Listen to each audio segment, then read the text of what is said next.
everyone, I'm Shivali and welcome back to my YouTube channel. For today's video, I'm going to be checking out a new smartphone, but it's not made by a brand that you would typically associate with smartphones. So forget your Apple, Samsung, OnePlus. This phone's actually made by Cat, which is best known for its construction machinery, so diggers and tractors and things. But it also makes a range of really rugged, really robust smartphones designed to be used on those construction sites. So this is the Cat S52 smartphone here. I'm not sure about you, but when I first heard about a rugged smartphone, I had visions of a chunky walkie-talkie type thing. But it's actually just a really subtle smartphone that looks pretty much like any other. I've got my iPhone 11 here for comparison, and they're actually really similar. So really subtle design and pretty light considering it's this rugged smartphone. So this is the phone here. It features a lovely big screen. It's got an 8 megapixel front-facing camera, and if I flip it around you can see it's got a 12 megapixel rear camera, a fingerprint sensor, all the kind of basic features that you would expect from a smartphone these days. It's also got 4G capabilities, a headphone jack, which I'm sure people will be very happy to hear about. What I'm interested in today is the rugged features that Cat claims it has. Now, I did say that it's intended to be used on construction sites, but Cat is really promoting it at the moment in the midst of the coronavirus pandemic.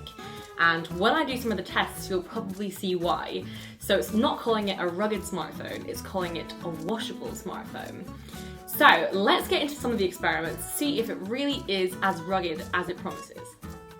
So for the first rugged test, I'm going to see how water resistant the Cat S52 actually is. So it's got an IP68 rating, which means that it's both water and dust resistant, up to 1.5 meters for 35 minutes. But I'm not going to be testing it with water.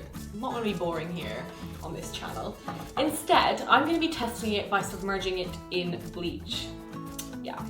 So Cat has said, amid the coronavirus pandemic, obviously everyone needs to keep their smartphones clean. So you can actually wash this phone in bleach, rinse it off, and it's completely fine to go.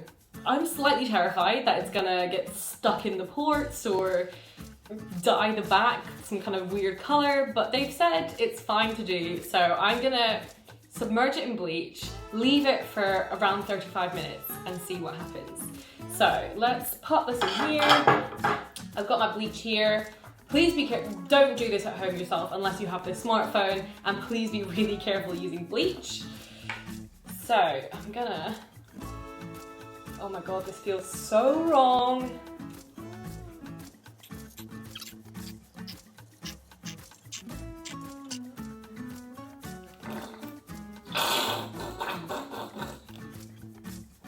Okay, so that's pretty much submerged now. It looks so wrong. I would not want to do this to any other phone. But let's see how it works and check back on this in 35 minutes. Okay, so it's been half an hour since I put it in the bleach. I'm nervous to take this out, but let's see how this goes. I don't have any gloves, so I'm just gonna use some tongs. Again, please be careful around bleach. I will wash my hands straight away. So I'm gonna take it out of the bleach now. Just got some kitchen paper to catch any excess bleach.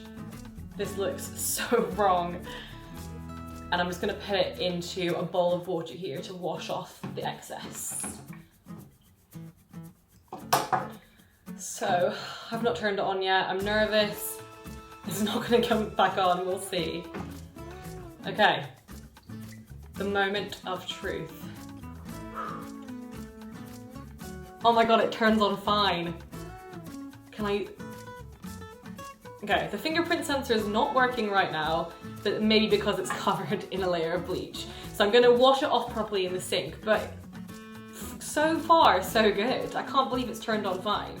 I really thought it was gonna like glitch when it turned on, but yeah, IP68 rating really does work. Well done, Cat.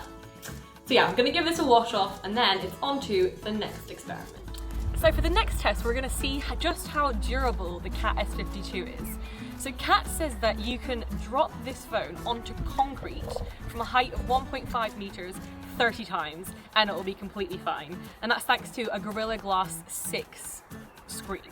So I'm gonna drop it 30 times, hopefully it survives, and yeah, we'll see just how durable it is.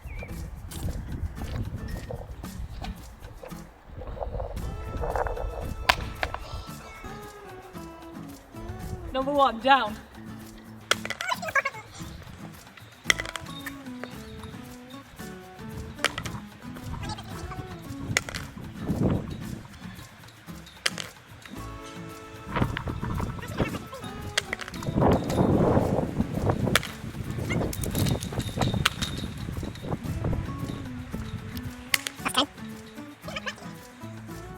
So I've dropped it 10 times and I do actually think I might have smashed the screen slightly. I'm not sure if you can see in the bottom corner here, the screen does look a little bit like it's dented and the edges are really, really damaged. So that was only 10 times. I meant to be able to do it up to 30. So yeah, a little bit disappointed with that. There's some marks on the back as well.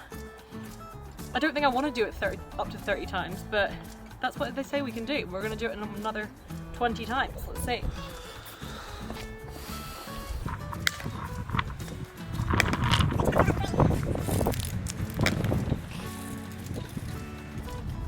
So I've only done it I think 12 times and it's really dented the corner of the screen there now. Can you see it's really coming off? So I think I'm going to leave it at that because if I do it any further I think the whole thing's going to smash. But yeah, I'm a bit disappointed with that. It's meant to be able to last up to 30 drops on concrete. That was about 13 and it's smashed in 2 places, so a thumbs down for that one. Okay, so after that somewhat disappointing drop test, I'm going to check how the phone fares at extreme temperatures. Now, Cat says that the phone can exist and be fine and be functioning at temperatures ranging from -30 degrees to 60 degrees. Now, we are in the UK in spring, so it's not that cold at the moment. So instead, I'm going to put it in the freezer for a few hours, see if it still works. I don't think our freezer is that cold. It's probably around like 0 to maybe -5 degrees. But it's going to be a pretty good test to see how the phone fares in colder than usual situations. So I'm going to pop this in now. And we'll check back on that in a few hours. So it's been about 2 hours since I put the phone in the freezer. So I'm going to get it out. I probably could leave it for longer, but I'm going to get it out, see how it's doing. After the fail of a drop test, I don't have that much faith. So let's have a look.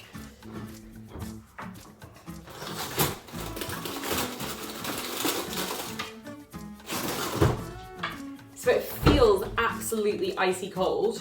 It's actually got a bit of ice, I'm not sure if you can see on it. Let's turn it on, hopefully it turns on. Okay, so it has turned on, but I'm not sure you can see that. There's a notification saying battery temperature is too low.